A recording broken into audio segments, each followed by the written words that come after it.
இரவு நேரத்தில் அல்லாவிடத்தில் இந்த வசீஃபாவை முன்வைத்து நீங்கள் கேட்டு அந்த நிலையிலேயே தூங்கிட்டீங்கன்னு சொன்னால் இரத்த நாளங்களில் படிந்திருக்கக்கூடிய சர்க்கரை வியாதியின் கண்ட்ரோலை அல்லாஹு தஆலா தன் கைவசம் வைத்திருப்பான். உங்கள் மீது இரக்கப்படுவான். அந்த இரக்கத்தை வானுலகத்திலிருந்து உங்கள் வசம் கொண்டு வரக்கூடிய அற்புதமான 2 வசீஃபாக்கள். அல்ஹம்துலில்லாஹ். ஒது செய்யுங்க, பெட்ல உட்காருங்க, பெருமானார் ஸல்லல்லாஹு அலைஹி வஸல்லம் அவர்கள் மீது ஸலவாத்தை மொழிங்க. மொழிந்த உடனே அஊது பில்லாஹி மினஷ் ஷைத்தானிர் ரஜீம், பிஸ்மில்லாஹிர் ரஹ்மானிர் ரஹீம், சூரா கத்ர், இன்னா அன்ஸல்னாஹு ஃபீ லைலத்தில் கத்ர் வமா அத்ராக மா லைலத்துல் கத்ர் லைலத்துல் கத்ரி கைரும் மின் அல்ஃபி ஷஹர் தனஸ்ஸலுல் மலாயிகத்து வர்ரூஹு ஃபீஹா பிஇذن ரப்பிஹிம் மின் குல்லி அம்ர் சலாம் ஹிய ஹத்தா மத்லஇல் ஃபஜ்ர்.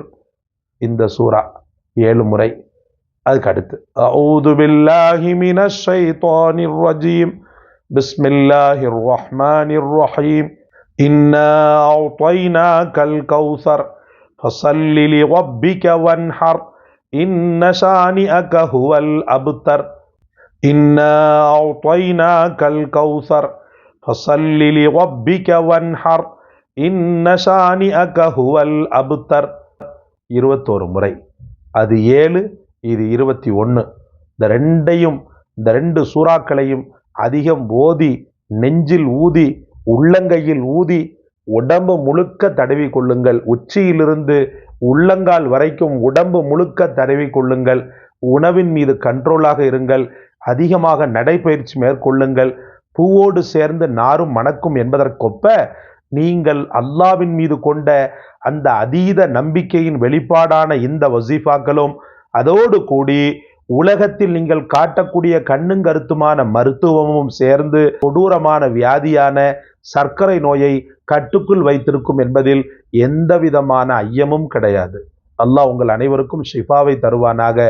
காலம் உள்ளளவும் இந்த சுகர் வியாதி என்று சொல்லக்கூடிய இந்த கொடுமையான பலாயிலிருந்து நம்மையும் நம் சந்ததியினரையும் பாதுகாப்பானாக.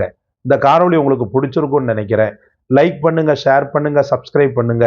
எல்லாவற்றை விட மேலாக இந்த வசீஃபாவை கண்டெடுத்து தங்களுக்காக சொன்ன எமக்காக துஆ செய்யுங்க. ஜஸாக் அல்லாஹ். அஸ்ஸலாமு அலைக்கும் வரஹ்மத்துல்லாஹ்.